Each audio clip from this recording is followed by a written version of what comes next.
Do you often think that everybody hates you? We're going to talk all about it. Stay tuned. That's what's up next.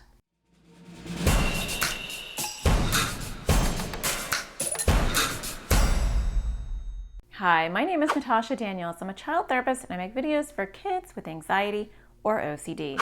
Today I'm going to talk to you about a problem that is near and dear to my heart. Unfortunately, this is a problem that I have dealt with for a really long time, having social anxiety. And that is the fear or the worry or the thought that everybody hates you. Somebody didn't call you back, they must hate you. Somebody didn't invite you, but they went out with someone else, it's because they hate you. Somebody didn't sit with you at lunch, well, because they hate you. Is that you? Do you always worry that people hate you? Do you always interpret any action or behavior from someone that seems like a slight as a reason why they obviously hate your guts? That's a hard one because regardless of whether you actually have social anxiety or not, sometimes our anxiety can make us feel like people hate us when in fact they don't. And what I have found is most of the time I'm being paranoid. So you want to ask yourself, is this an accurate perception? Am I reading into things? Am I filling in the gaps?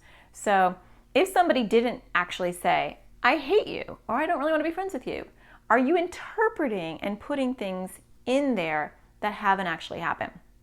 I do that all the time.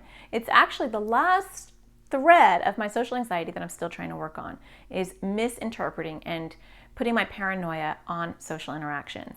And that's partly because we are all, those of us that have social anxiety or anxiety in general, are very sensitive people. And so we really read into things because our feelings get hurt rather easily and we just want to be liked and accepted. And so when people don't return texts or they leave you unread or they disrupt your streak with them, it's hard to not interpret that as a diss, that they're not liking you, that they are sending you a message, that they don't want to be friends with you anymore. But most of the time, we are adding our own insecurities, our own impressions, and our own misinformation into those situations. I can create an entire scenario in my head of exactly why that happened, how that happened, what they were thinking, what they want me to think, and what they're actually trying to say that they did not say. Do you do that? And most of the time, I'm actually probably wrong.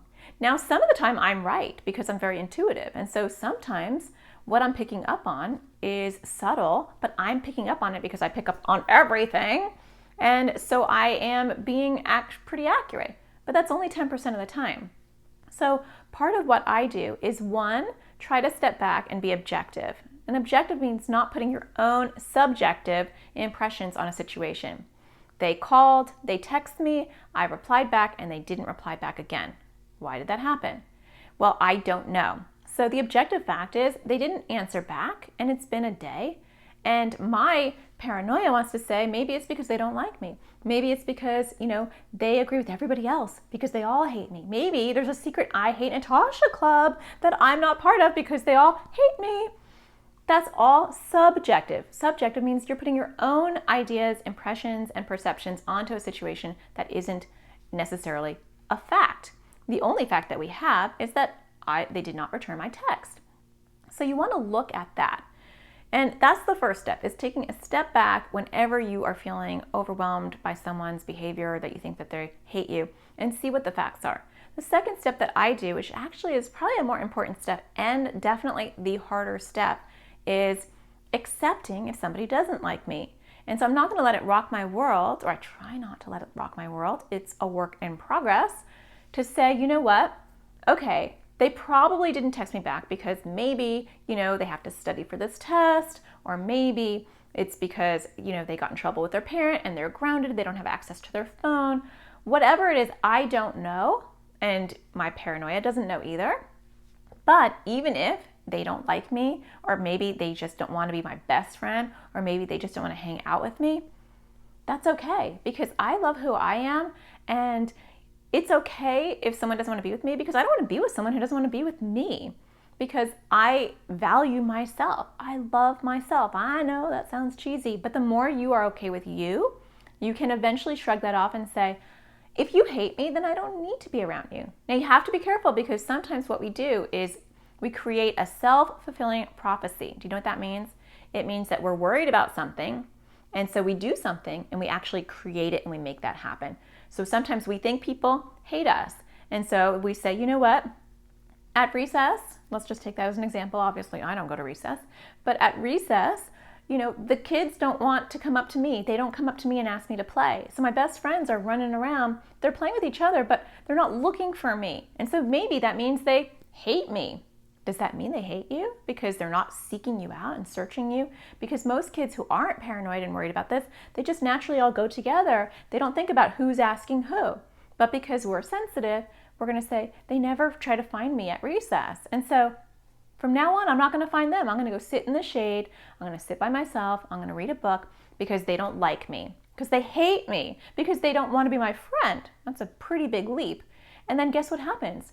They see you sitting in the shade, not wanting to interact, and they say, I don't know what's up with her today, but she obviously wants to be left alone. So they leave you alone. And you in the shade go, oh my gosh, they're not even coming over. They're leaving me alone. That must mean they hate me. And they're saying, I don't know what's wrong with her. I think that she's really upset by something. Let's just give her some space. And eventually over time, they're like, I don't think she wants to hang out with us. And you're like, oh my gosh, they don't even like me. They don't even care. They don't even notice that I'm gone. Self-fulfilling prophecy. So be careful about the circle that you can get yourself into. So I hope that helps a little bit. You want to take a step back. You want to look at your perceptions of how you're viewing things and look at just the objective facts, not your subjective facts of what you're going to put on it. And the second part is accept rejection. Some people may reject you, and guess what? That's their loss, not your loss. And lastly, don't fall into the circle, the vicious loop of self-fulfilling prophecies, of what we worry about coming true because we actually make it happen. Okay, well, I hope that you have a fantastic day. Don't forget to find the sparkle in everything you do, and I will talk to you again next Thursday. Take care.